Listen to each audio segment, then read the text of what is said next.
rahachuun ni ulfaata. Allah yaa ilaahi yaa abbaa furmaata. Allah yaa ilaahi yaa abbaa furmaata.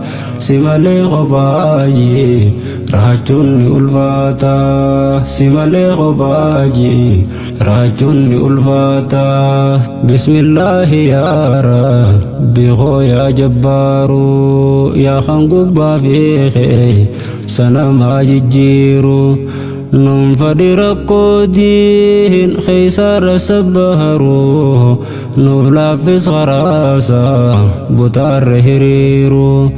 Nurraa qabe waan diin keerraa nu jijjiiru. Duraaf booddee teenyaas diin keessa waaru. Dhamalee furmaanni biraa tokko hin jiru. Nuuf tahi ilaahi ati namaaf tahata. Si malee qofaaji rahachuun ni ulfaata. Si malee qofaaji rahachuun ni ulfaata. Allah yaa ilaahi yaa abbaa furmaata.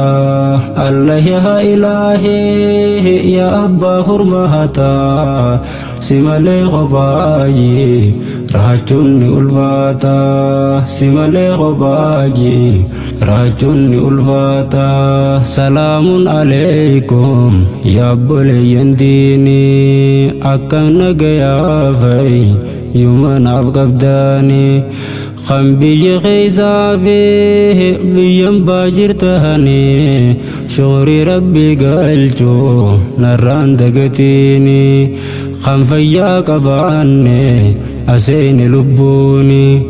Hin beekanni imaafa hayyaa hanga qabahani. Hin bitan birringa barraa dandayaani. Meeshaan rabbi qaalii rahiishan sahiini. Yoom barra mi'aanii maata namni lahata. Si malee qofaaji rahachuun ni ulfaata. Si malee qofaaji rahachuun ni ulfaata.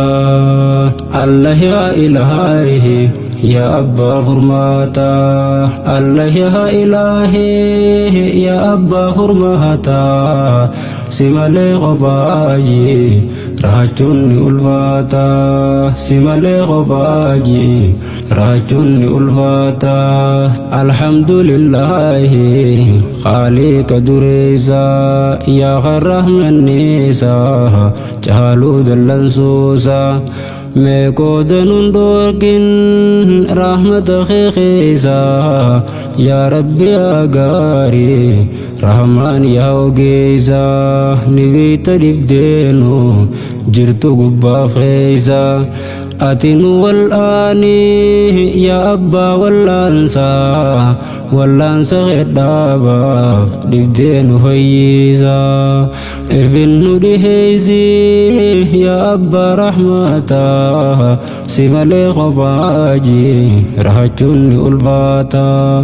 Si malee qofaaji rahachuun ni ulfaata. Allah yaa ilaahi yaa abbaa furmaata. Allah yaa ilaahi yaa abbaa furmaata. Si malee qofaaji rahachuun ni ulfaata. Si malee qofaaji rahachuun ni ulfaata. Sin kadda ilaahi khiyya yaa rahmaani. Ni beeyta rakkooto himuu bahadhu saani. Xiqqoollee lubbuutoo rannan hirkisiini. Amantiin qabdu isin qofa sirkannaani.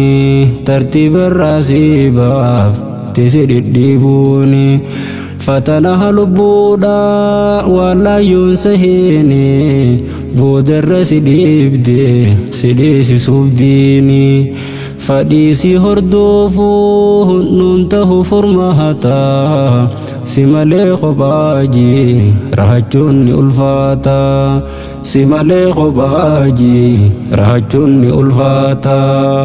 Allah yaa ilaahi yaa abbaa furmaata.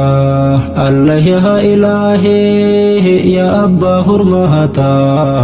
Si malee qofaaji raachuunni ulfaataa si malee qophaajii raachuunni ulfaataa haalli zamanaa hedduu takka ulfaataa karaa dheeraa deemuuf obsa si gaafata waan garaa si nyaatu hedduudha agarta qormaata jireenya baay'eedha qoramta malee yoom laayyoota bayyireenya baata suutu multiratte bood furmaata harkahata tullurraa karaa'i irra dhufte gallaalta nuuf kanni yaa rabbi sabrii fi sabahata si malee qophaajii raachuunni ulfaataa si malee qophaajii raachuunni ulfaataa Allah yaa ilaahi